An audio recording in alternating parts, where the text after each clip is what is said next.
Olá pessoal, tudo bem? Sejam bem-vindos a mais uma aula aqui no canal. Hoje nós vamos falar um pouco sobre números. De uma forma especial nós vamos falar sobre conjuntos numéricos. O primeiro ponto que eu quero colocar é sobre como nós usamos os números no nosso dia a dia. E aí eu tenho certeza que vocês em algum momento já pararam para pensar sobre isso. Mas aqui eu quero trazer alguns pontos. Nós usamos os números para contar, quando nós escrevemos ou dizemos 0, 1, 2, 3, 4, 5 e saímos contando unidade a unidade. A gente está usando números para contar. A gente conta pessoas, a gente conta objetos, a gente conta coisas diversas usando os números dessa forma. A gente usa os números para representar medidas de temperatura, por exemplo.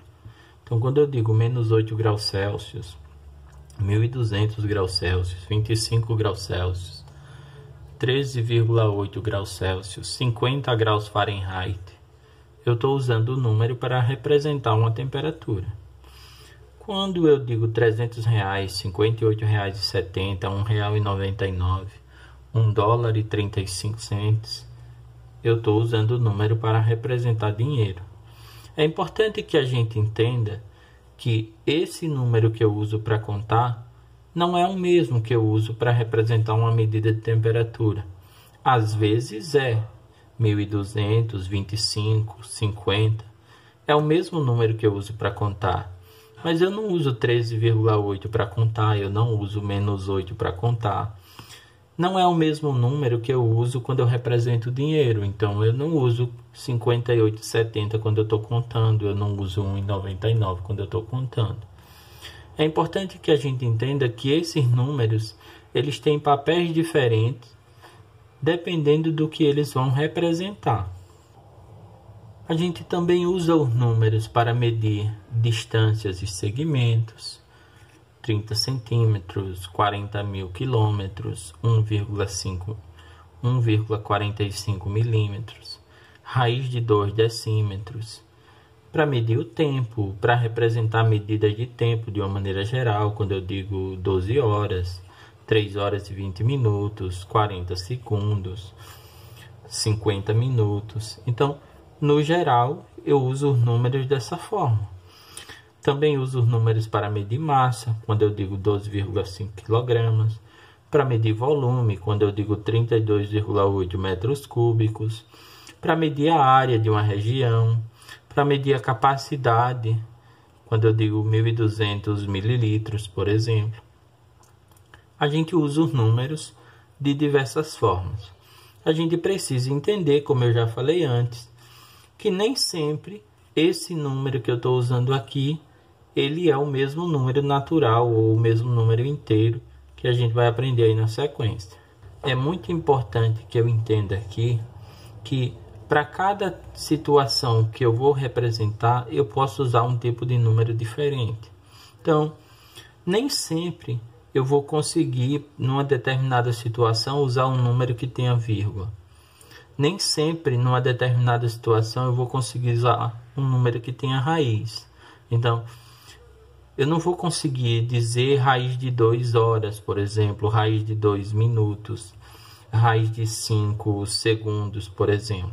Então, para determinadas situações, a gente usa determinados tipos de números. A gente vai entender agora quais são as maneiras que a gente tem para representar os números. De quantas formas diferentes eu consigo representar os números. Gente, é lógico que se você pensar, você vai perceber que existem muito mais formas, além dessas que eu tentei mostrar aqui. Existem muitas outras formas de você representar situações usando números. Então, tempo, massa, volume, área, capacidade, distância, são só algumas que eu escolhi aí. Mas provavelmente pensando você vai descobrir muitas outras. Agora que nós já vimos onde usar esses números, é muito importante que a gente entenda como representar esses números. Os números eles são representados de várias formas diferentes. e nós vamos conhecer algumas dessas formas. Entender essas formas de representação dos números é muito importante, porque são essas formas de representação que vão colocar o número em um determinado conjunto. Então, na sequência, nós vamos entender o que são números racionais, o que são números naturais, o que são números inteiros, números irracionais. E é muito importante que a gente entenda que é a maneira como esse número é representado que faz com que ele seja um tipo de número ou outro tipo de número. A primeira forma de representar um número, que eu tenho certeza que todos vocês conhecem, é a forma de representação natural. A representação natural é aquela mesma representação que a gente usa no dia a dia para contar. Então, um número representado na sua forma natural é um número na forma usada para contar, ou seja, ele não é negativo, ele não tem vírgula, esse tipo de coisa, ou seja, é uma representação exata. Um outro tipo de representação é a representação na forma decimal. Veja que na forma decimal eu tenho um número com vírgula. Sempre que eu falar de forma decimal, eu tenho um número com vírgula. A forma decimal ela pode ser de 3 tipos. Eu tenho a representação decimal exata, é quando o número está ali e acabou. Ele tem vírgula, mas é um número que tem fim. Tá? Uma representação decimal exata é também uma representação decimal finita. Ou seja, uma representação que termina ali e pronto. 1,35, 7,3, 48,009 e assim por diante. Eu também tenho a representação decimal infinita. Ela tem esses pontinhos aqui no final. São 3 pontinhos só, tá? Aqui apareceu mais um por erro de digitação, mas são só 3 pontinhos. Então, a representação na forma infinita, ela vai ter esses pontinhos no final, indicando que esse número é um número que não tem fim. Essa representação decimal infinita ela pode ser periódica, ou seja, ela tem um grupo de algarismo, ou pelo menos um algarismo, que vai se repetir. Nesse caso, do primeiro número, eu observo que o 5 está se repetindo. Isso significa que esse 5 é um algarismo que vai se repetir até o final do número. Ele é chamado de período, tá, gente? Então, esse algarismo que se repete, a gente chama de período. Aqui, palavra período.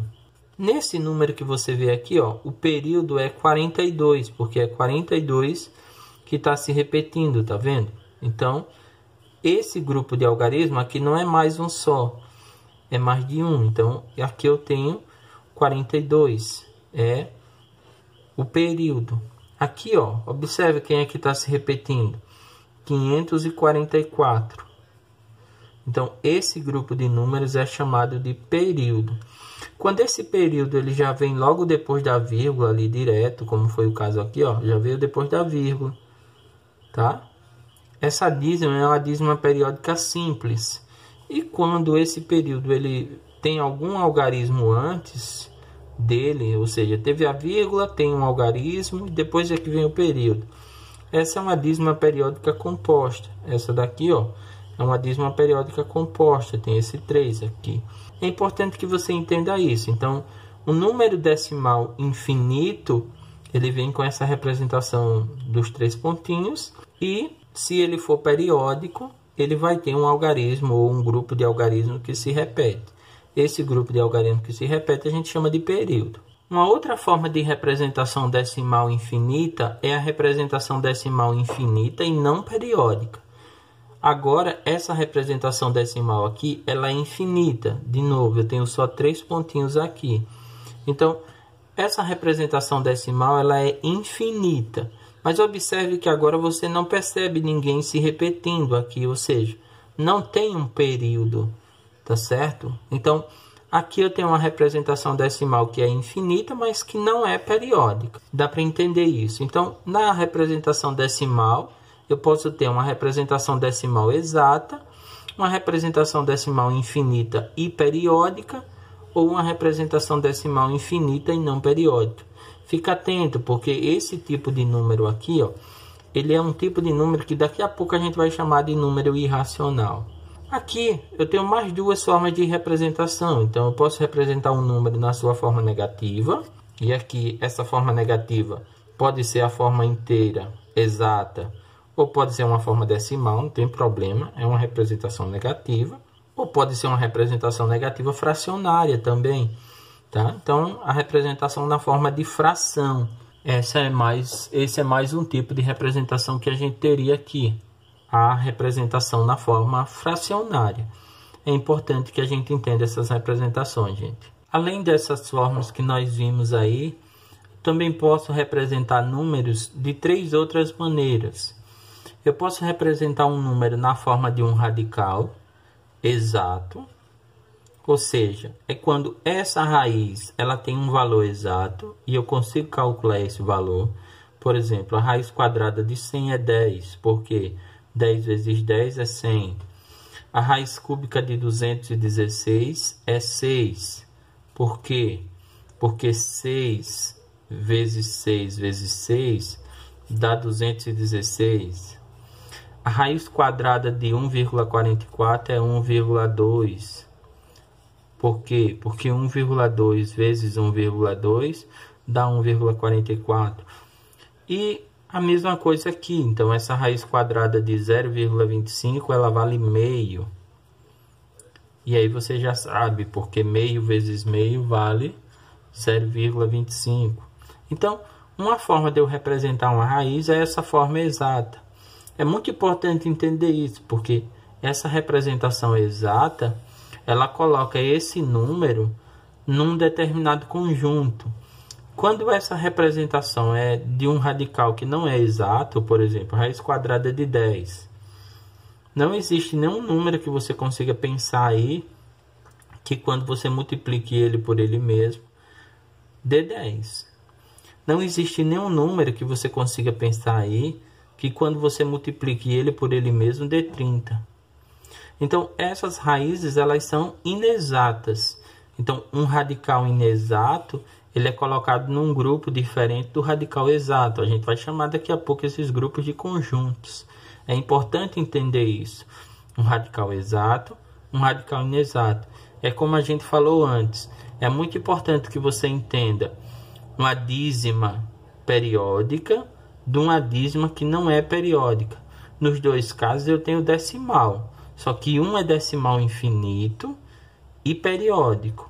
O outro é decimal infinito e não periódico. O primeiro grupo se encaixa no mesmo grupo que esse. O último grupo, que são não periódicos, se encaixam nesse grupo aqui. Então, é importante a gente entender isso e saber classificar o número de acordo com a forma como ele está representado. Uma última forma de a gente representar um número é na forma mista. O que é a forma mista? É quando a gente mistura mais de um tipo de representação. Por exemplo, eu represento um natural com uma fração. Então, isso daqui é uma forma mista. Eu junto um natural ou um inteiro qualquer com uma raiz, com um radical desse tipo. Então, aqui eu tenho uma forma mista. Ou assim, eu pego esse número e somo com um radical. Ou eu pego esse número e somo com um radical. Isso daqui é o que a gente chama de forma mista. É quando a gente tem mais de um grupo de número ali na representação. Tá? A primeira forma mista simples já seria um número decimal, porque ele já é naturalmente uma forma mista. Principalmente se ele valer mais que um inteiro. Mas esses exemplos são mais simples de você entender quando você tem um inteiro em uma fração ou um inteiro em um radical de alguma forma. Tendo entendido isso, é bom que a gente consiga então falar dos conjuntos numéricos. Um conjunto numérico é um agrupamento de números que está separado de acordo com uma determinada forma, de acordo com determinadas representações. Por exemplo, no conjunto dos números naturais, que a gente representa dessa forma, com esse n, no conjunto dos números naturais, ficam apenas os números que nós usamos para contar. Então, Este conjunto é bem simples, é o mais simples de todos os conjuntos. Ele é formado pelos números que nós utilizamos para contar, são esses. Lembra dos números que nós utilizamos para contar, que eu falei agora há pouco? Aqueles que a gente aprende, às vezes, com a avó, com a tia, com o pai, com a mãe, ainda criancinha. Então, esses números são os números naturais. E aí, você pode imaginar qualquer número desse. O que é que ele precisa? Ele não pode ser negativo e não pode ser decimal. Basicamente isso. Então, não pode ter raiz, nada do tipo. Esse é um número natural. É um número que a gente usa para contar. É o primeiro tipo de número que a gente tem, que a gente usa para somar, para subtrair, para multiplicar, para dividir. A gente faz conta com número natural basicamente o tempo todo. O segundo conjunto, que também é bem simples de você entender, é o conjunto dos números inteiros. Um número inteiro é, primeiro, um número natural. E segundo, esse conjunto, além dos naturais, ele vai ter os números negativos. Tá certo? Então, o que são os números inteiros? Ó, são todos os naturais que você vê aqui. Todos os naturais, infinitos números, como o conjunto dos números naturais é. Tá? Você nunca vai conseguir parar de contar. Você tem infinitos números. Além dos naturais, ele tem os negativos. Para cada número positivo, existe um negativo correspondente. Então, esse grupo com todos esses números, positivos e negativos, e o zero, obviamente, forma o conjunto dos números inteiros. O que é necessário aqui? Que eu tenha os mesmos números que eu estou usando ali para contar. A diferença é que eu tenho positivos e negativos. Posso ter decimal? Não posso. Posso ter raiz? Não posso. Então, esses são os números inteiros. Bem simples aí de você entender. Na prática, são os mesmos números naturais, só que podem ser negativos. Por isso que ele é uma junção dos naturais com os negativos. Tá certo, gente? Nosso terceiro conjunto numérico, que deve ser aquele que provavelmente você vai ter mais dificuldade para entender, é o conjunto dos números racionais. Racional, essa palavrinha aqui, vou falar dela no singular, é derivado da palavra razão. Razão, em matemática, significa divisão ou fração. Então, um número racional é um número que pode ser uma razão, que pode ser uma fração. Um número, naturalmente, ele só é racional se ele puder ser transformado em fração. Todo número racional ele é, por natureza, uma fração. Quais são os números que compõem esse conjunto? É importante que a gente entenda isso. Todos os números que compõem esse conjunto. Primeiro, todos os números inteiros. Todos os números inteiros compõem esse conjunto. E aí eu já mostro a vocês por quê. Segundo, os números decimais exatos. Todos os decimais exatos compõem esse conjunto. Então, esse conjunto é formado pelos números naturais, pelos números negativos correspondentes, pelos decimais exatos, pelas frações e pelos decimais infinitos e periódicos. Olha para isso. Então, o conjunto dos números racionais é formado por esse grupo todo de números. Um número natural é racional, um número inteiro é racional, um número decimal exato é racional, uma fração é racional e os decimais infinitos e periódicos são racionais. Aí você vai dizer, oxe, Jones, e por que todos esses números são racionais? Simples, gente. Porque qualquer um desses números ele pode ser transformado em uma fração. Uma coisa que a gente define, que é importante. O conjunto dos números racionais, representado por essa letra Q, ele é definido da seguinte forma. Ele é todo x, desde que esse x seja uma fração, onde o primeiro número da fração pertence aos inteiros e o segundo número da fração também pertence aos inteiros. Então, aqui eu tenho uma fração onde o primeiro e o segundo número, o A e o B, pertencem aos inteiros. Por exemplo, 2 sobre 3. Os dois pertencem aos inteiros. Por exemplo, menos 10 sobre 5. Olha, tanto 10 como 5 pertencem aos inteiros. Olha que quando eu divido isso, dá menos 2. Ou seja, menos 2 é uma fração, porque está representado dessa forma. Então, menos 2 é um número racional, mas eu sei que ele é inteiro. E esse pensamento ele vale para todos os outros números daqui que a gente pensar. Então, qualquer decimal exato pode ser uma fração, qualquer decimal infinito e periódico pode ser uma fração. Então, esse conjunto é representado pelos números que podem ser transformados ou convertidos em fração. Esses são os números racionais. Bom, vamos falar então um pouco mais aqui sobre esses números racionais. Como nós já dissemos, números racionais são todos esses números que a gente consegue transformar em fração. De uma maneira simples, a gente pode dizer que se pode ser transformado em fração, então é racional. Vejam alguns exemplos que eu coloquei aqui de números que nós identificamos facilmente como números naturais e inteiros, mas que podem ser representados como fração. Por exemplo, 4 dividido por 2 é uma fração, mas isso dá 2. Ou seja, esse número 2 é um número racional porque ele pode ser representado como uma fração. O número 7 é um número natural, mas veja que ele pode ser representado como fração. Então, ele é um número racional. O número menos 1 é um número inteiro, negativo. Ele pode ser representado como fração. Então, como eu consigo representar um número como fração, então esse número é um número racional, mesmo que ele seja natural ou inteiro. Por isso que todo natural é racional, todo inteiro é racional. Esses números aqui, 6 dividido por 5 dá 1,2. 7 dividido por 2, essa fração, dá 3,5. 4 dividido por 5 dá 0,8. 9 dividido por 4 dá 2,25. Esses números são números decimais exatos. A gente falou deles agora em um instante.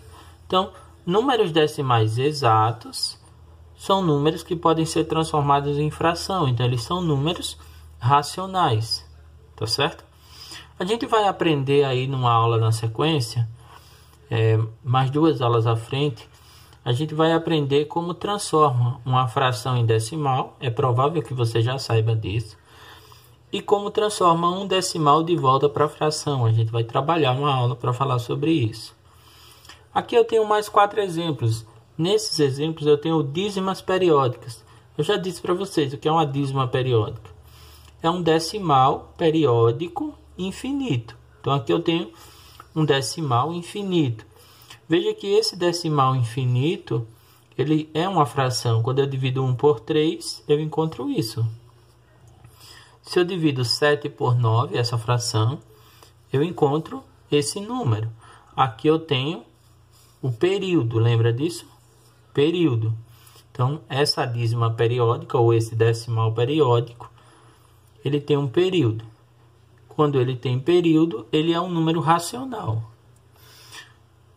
2 dividido por 3. Isso daqui dá um decimal periódico. Eu tenho período aqui se repetindo. Então, esse é um número racional. 129 sobre 45. Isso daqui me dá uma dízima periódica. Nós também vamos aprender como transforma uma dízima periódica numa fração. Esse é um dos assuntos que nós vamos estudar aí. A gente chama isso de fração geratriz. Ou seja, é a fração que gera uma dízima desse tipo. É uma das coisas que nós vamos aprender mais 3 aulas aí à frente.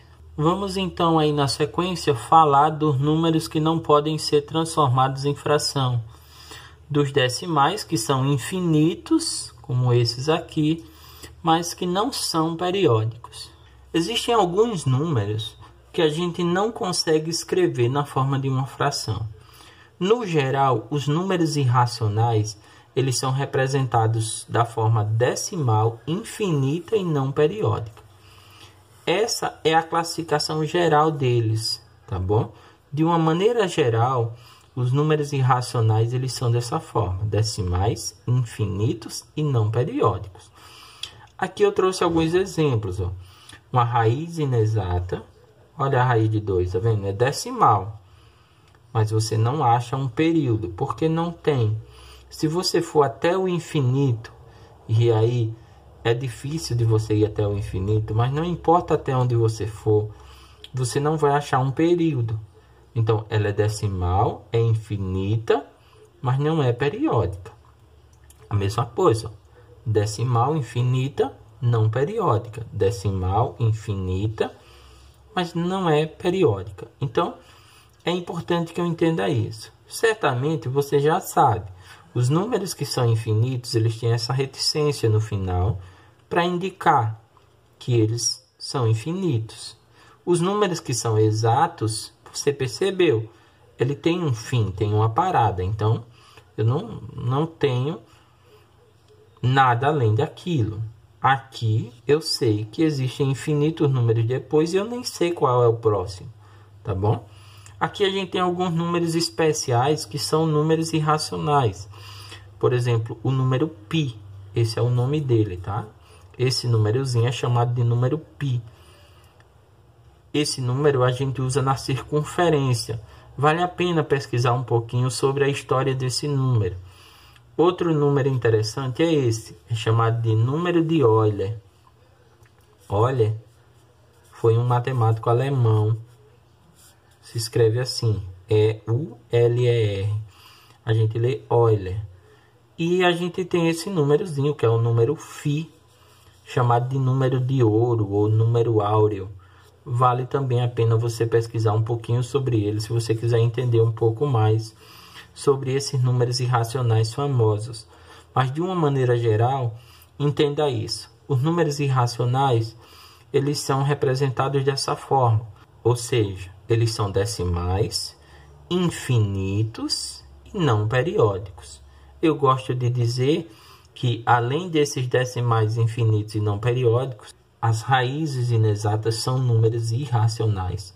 Isso porque essas raízes inexatas, como eu mostrei aqui, e para qualquer outra que você considerar, elas representam números com essa característica, ou seja, números decimais infinitos e não periódicos, tá, gente? Nesse quadro eu quero trazer algumas diferenças para vocês, diferenças entre números racionais e irracionais, para a gente entender aqui um pouquinho. Olha só, esse é um número racional, é um número decimal, mas observe, ó, que ele é periódico. Então, esse é um número decimal infinito, mas ele é periódico, ou seja, ele tem um algarismo, aqui no caso é só um, que se repete até o infinito, que é o 3. Esse número aqui ele também é decimal e infinito. Agora observe, ó, ele não é periódico, ou seja, eu não vou encontrar um padrão, eu não vou encontrar um grupo de algarismo que está se repetindo. Então, esse número é irracional. Observe, ó, raiz de 4 é exatamente igual a 2. Então, raiz de 4 é um número racional, porque é uma raiz exata. Agora, ó, raiz de 5 é inexata. Então, essa raiz é um número infinito. Não sei qual é o algarismo que vem depois aqui, porque não tem um período, ou seja, ela não pode ser transformada em fração. E aqui alguns outros exemplos, ó, raiz de 2,25 é exata. Então, se é exata, é um número racional. Raiz cúbica de 2, olha o valor. Eu não sei o que vem depois ali, eu não consigo nem achar um período. Então, essa raiz inexata é um número irracional. Ó, raiz exata. Raiz de 4 é 2, raiz de 9 é 3. 2 sobre 3, tá vendo? Ó, dá uma dízima, 2 dividido por 3 dá uma dízima periódica. É um decimal infinito periódico. É um número racional. Aqui, ó, a raiz de 16 é 4, mas a raiz de 5 não é exata. Quando eu divido isso, dá um decimal infinito e não periódico. Então, eu tenho essa diferença que é importante que a gente conheça entre números racionais e irracionais na representação deles, na forma como eu escrevo esses números, tá, gente? Para a gente quase fechar aqui, então, a gente tem os números reais. O que seriam os números reais? Número real é todo número que a gente possa considerar, tá bom? Então, eu gosto de dizer assim, um número real é todo número que existe de verdade. Pode ser um número natural, pode ser um número inteiro, positivo ou negativo, pode ser um número racional, pode ser um número irracional. Tudo isso que a gente estudou antes aí é um número real, ou seja, se eu imagino um universo, vamos supor que essa elipse aqui, isso não é um círculo, é uma elipse. Vamos imaginar que essa elipse maior, que você vê aí um pouquinho cortada embaixo, essa elipse maior seja o universo com todos os números possíveis. Então a gente poderia dividir esse universo em dois grupos. De um lado, eu tenho os números irracionais. Gente, os números irracionais, embora eu tenha deixado menor aqui na figura, eles são muito mais do que os racionais.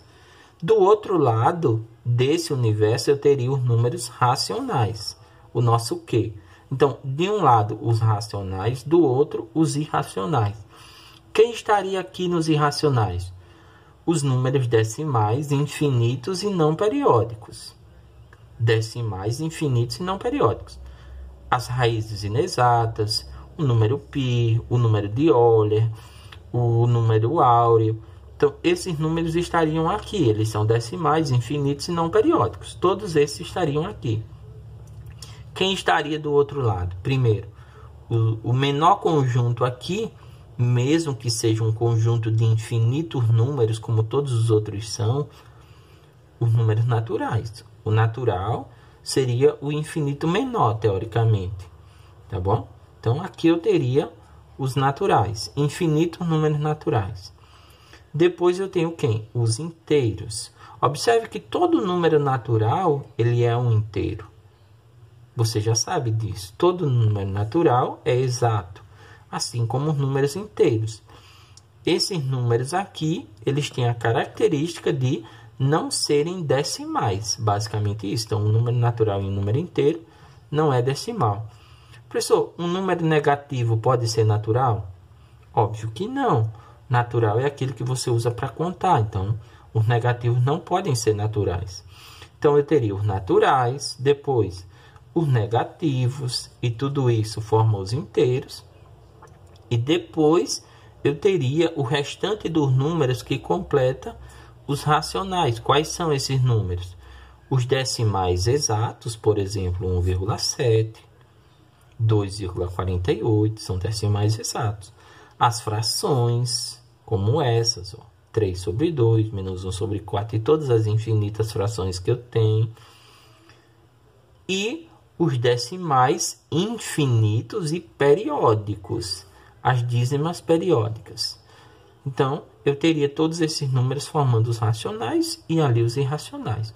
Então, se eu penso em todos esses números, e aí eu gosto de dizer, já falei, esses números são números que existem de verdade, então tudo isso formaria um universo que eu chamo de universo dos números reais, ou de conjunto dos números reais. Tá certo? E aí a gente teria todo esse conteúdo que é necessário quando a gente está no 8º ano e que a gente precisa aprender. Basicamente, é muito importante que a gente entenda esses conceitos, a gente entenda esses números como eles são colocados. Eu vou falar um pouquinho mais sobre isso, mais 1 minuto e meio, mas só para a gente finalizar com essa ideia de conjuntos numéricos. De fato, nem tudo é número real.